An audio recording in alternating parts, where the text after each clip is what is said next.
ইউনুসও 30 জন।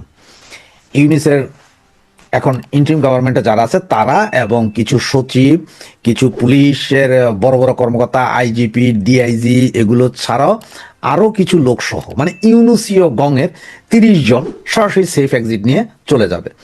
এবং সেনাবাহিনীও যে চাচ্ছে জামাতকে দিতে, তার কিছু নজির আপনারা হয়তো ছোটখাটো করে দেখছেন। আমি এই মুহূর্তে আপনাকে একটা ভিডিও দেখাচ্ছি, এই ভিডিওটাতে দেখেন।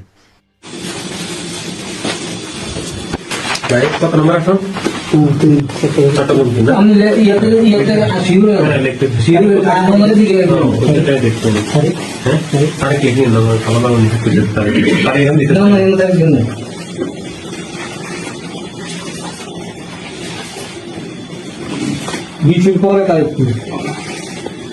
এই ভিডিওটাতে দেখলেন, এখানে হচ্ছে কি যে জামাত যেসব ভোট সারা পৃথিবীব্যাপী বাঙালিদেরকে যেই ব্যালট ভোটের কথা বলা হচ্ছে, পোস্টাল ভোটের কথা, ওগুলো কোনোটাই আপনার 100% বিলি হয়নি। ওগুলো ম্যাক্সিমামই জামাত ইসলামের নেতাকর্মীরা বিভিন্ন দেশে ওরাই ক্যাপচার করেছে, ওরাই এখান থেকে সব দিয়ে দিয়ে পাঠিয়ে দিচ্ছে।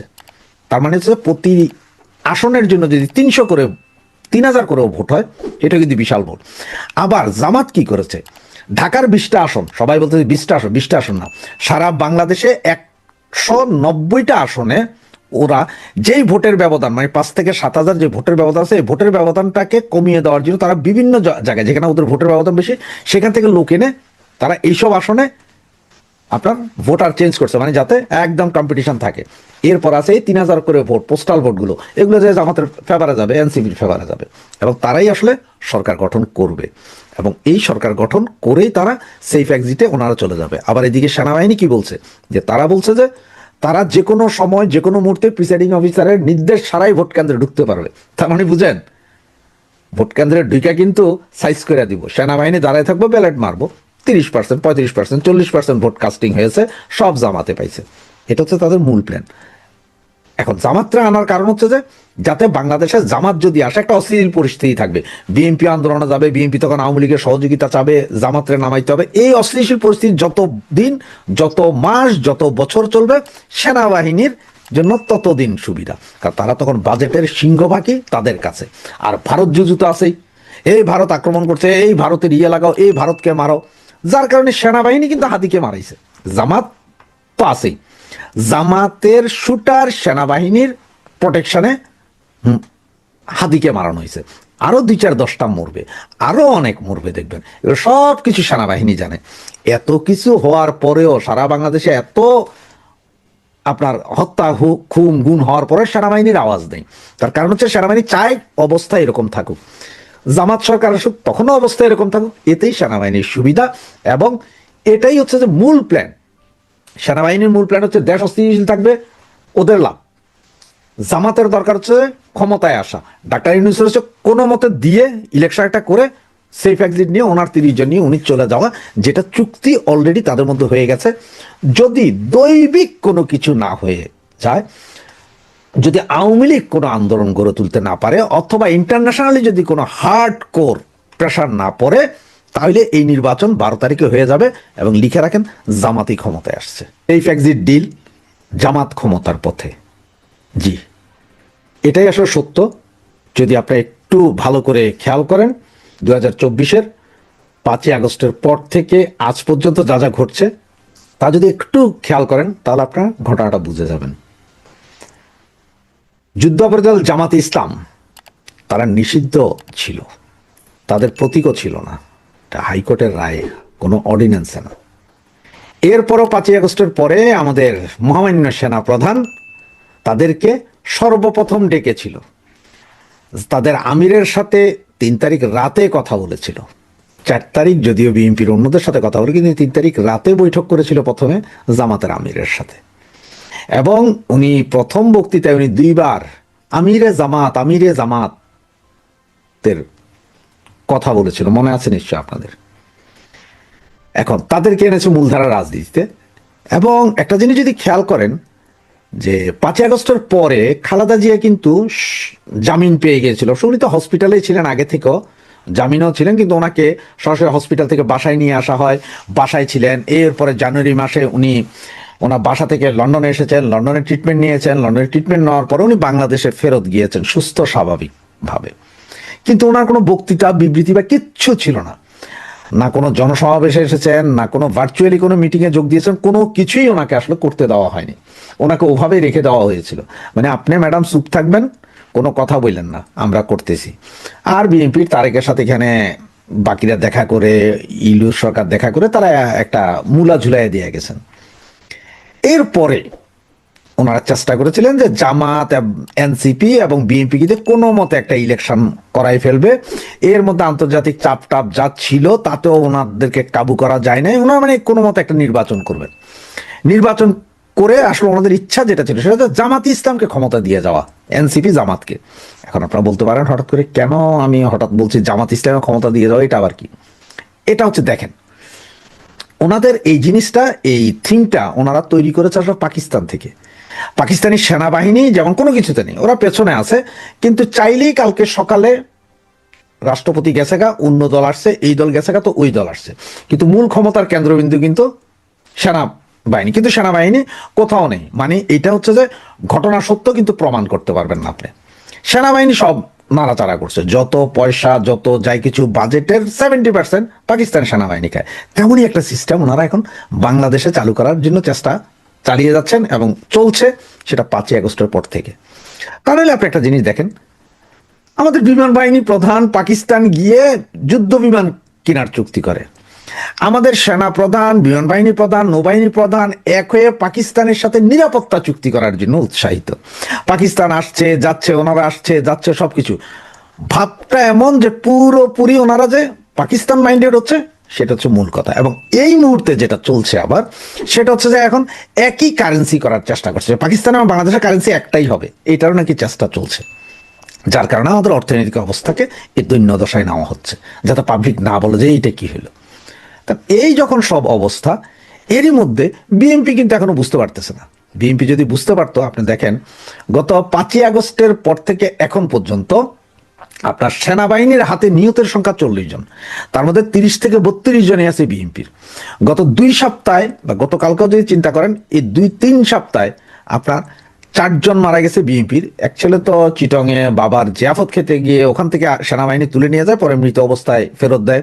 এরপর চুয়াডাঙ্গার একটা ছেলে, গতকাল রাতের আর একটা ছেলে, সবই সেনাবাহিনীর হাতে অবৈধভাবে তুলে নিয়ে হত্যা। এইটার জন্য কিন্তু বিএনপি এত শক্তিশালী, বাংলাদেশের সমস্তময় ক্ষমতার অধিকারী, এই মুহূর্তে কিছুই বলতে পারছে না, কারণ ভয়ে আছে বিএনপি। আওয়ামী লীগের তো এই পর্যন্ত জেলখানায় মারা গেছে 100 কতজন, এবং ইন টোটাল সারা বাংলাদেশে মারা গেছে 3000 আওয়ামী লীগ নেতাকর্মী। তো আওয়ামী লীগ তো ক্ষমতায় নেয়, আওয়ামী লীগের রাখেই নেয়, আওয়ামী লীগের ফুল কোণঠাসা করে দিছে। কিন্তু বিএনপি এত ক্ষমতাধর হওয়ার পরও বিএনপির এই যে বললাম আপনার 32 জন, এবং গত 2 সপ্তাহে 3 জন, এদের ব্যাপারে বিএনপি একটা টু শব্দ করেনি। তাই হচ্ছে আসলে মূলত তারেকের সমস্যা ছিল যে সেনাপ্রধানই তাকে আসতে দিতে চাইতেছিল না। ওই যে সবাই বলতেছি যারা ওই সময় তারেককে মেরেছিল তারা হয়তো এখন কেউ কেউ মেজর, কেউ কেউ লেফটেন্যান্ট কর্নেল এরকম পদে আছে, তাদের একটা বিচার হয়ে যেতে পারে এইসব। এবং এখন সেনাবাহিনী জানে যে এই যে 30-40-50 জন যা মারা গেল বিএনপির, এইটা নিয়ে কিন্তু বিএনপি আগামীতে সরকারে আসলেই একটা ভেজাল হবে। এবং সেনাপ্রধান এই পর্যন্ত ওনার হয়ে কাজ করা যাদেরকে উনি ছেড়ে দিয়েছেন, বিভিন্নভাবে উনি দেশ ত্যাগে উৎসাহিত করেছেন, দেশ ত্যাগ করতে পেরেছেন এবং অন্যান্য দেশে চলে গেছেন, এগুলো উনি সুবিধা আদায় করেছিলেন একমাত্র জামাতের সাথে। কারণ যারা চলে যেতে পেরেছেন বা চলে গেছেন, ওরা শেষ মুহূর্তে সেনাপ্রধানের কথা মানতে বাধ্য হয়েছিলেন 3-4-5 তারিখে। সেনাপ্রধান এত কিছু, এবং সেনাপ্রধানও যদি আগামী মাসে যদি ওনার যদি শেষ হয়ে যায় ওনার চাকরি জীবন, তাহলে ওনাকেও সেফ এক্সিট নিতে হবে। ভারতের সেনাবাহিনীর প্রধান জেনারেল উপেন্দ্র দ্বিবেদী তিনি বাংলাদেশের বিষয়ে বেশ কয়েকটি মন্তব্য করেছেন, বেশ কয়েকটি ইঙ্গিত দিয়েছেন। এগুলোর কোনো কোনোটি আমাদের জন্য আশাব্যঞ্জক, কোনো কোনোটি অবশ্যই খুবই উদ্বেগের এবং আশঙ্কার। ভারতের সেনাবাহিনীর একটি বার্ষিক সম্মেলন ছিল বুধবার। সেই সম্মেলন উপলক্ষে নয়াদিল্লিতে আয়োজিত একটি অনুষ্ঠানে তিনি মন্তব্য করেছেন, জানিয়েছেন যে বাংলাদেশ এবং ভারতের সেনাবাহিনীর মধ্যে নিয়মিত যোগাযোগের চ্যানেল প্রতিষ্ঠিত হয়েছে এবং এই যোগাযোগটি একাধিক চ্যানেলে চলছে। কি সেই যোগাযোগ? ওই সাংবাদিকের প্রশ্ন ছিল, মানে একজন সাংবাদিক যে প্রশ্নগুলো করছেন তার মধ্যে একটি ছিল এরকম যে বাংলাদেশের সঙ্গে পাকিস্তানের সম্পর্কের যে নতুন সমীকরণ সেটা ভারতের জন্য হুমকি হিসেবে দেখা হচ্ছে। ভারতীয় সেনাবাহিনী বিষয়টিকে কিভাবে দেখছে? জবাবে জেনারেল উপেন্দ্র দ্বিবেদী বলছেন, প্রথমত বাংলাদেশের ক্ষমতায় কি ধরনের সরকার রয়েছে তা আমাদের জন্য বোঝা গুরুত্বপূর্ণ।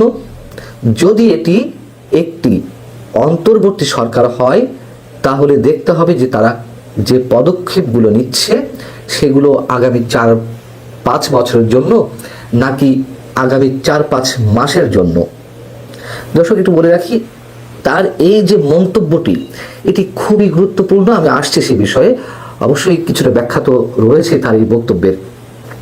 তিনি বলছেন, আমাদের বিবেচনা করতে হবে এখনই আমাদের কোনো তাৎক্ষণিক প্রতিক্রিয়া জানানোর প্রয়োজন রয়েছে কিনা।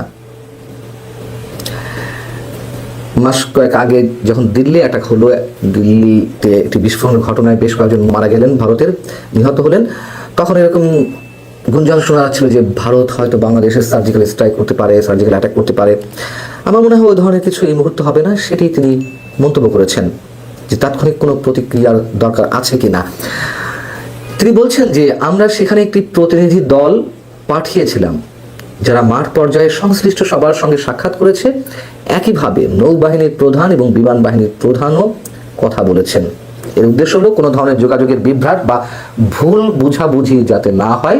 আমি আপনাদের আশ্বস্ত করতে চাই, এই মুহূর্তে 3 বাহিনীর পক্ষ থেকে যে পদক্ষেপগুলো নেওয়া হচ্ছে তার কোনোভাবেই ভারতের বিরুদ্ধে নির্দেশিত নয়। অর্থাৎ বাংলাদেশে যে 3 বাহিনী রয়েছে আমাদের, সেই 3 বাহিনীর কথা বলা হচ্ছে। তিনি বলছেন, আর আমাদের প্রস্তুতির দিক থেকে বলতে গেলে আমরা সেখানে পরিস্থিতি নিবিড়ভাবে পর্যবেক্ষণ করছি। খুবই স্বাভাবিক কথা, ভারত তো কড়া নজর রেখেছে বাংলাদেশের সাম্প্রতিক যে ঘটনাগুলি বা রাজনৈতিক পরিস্থিতি এবং আগামী নির্বাচনকে কেন্দ্র করে। এখন বিষয় হচ্ছে, ভারতের সেনাপ্রধান যে মন্তব্যগুলো করলেন তা খুবই সিগনিফিক্যান্ট আমাদের জন্য, এবং তার এই বক্তব্যগুলো থেকে আমরা অনেক কিছু ধরে নিতে পারি। প্রথম কথা হচ্ছে, আমাদের সশস্ত্র বাহিনীর পক্ষ থেকে ভারতের সেনাপ্রধানকে আশ্বস্ত করা হয়েছে। কি বিষয়ে আশ্বস্ত করা হয়েছে?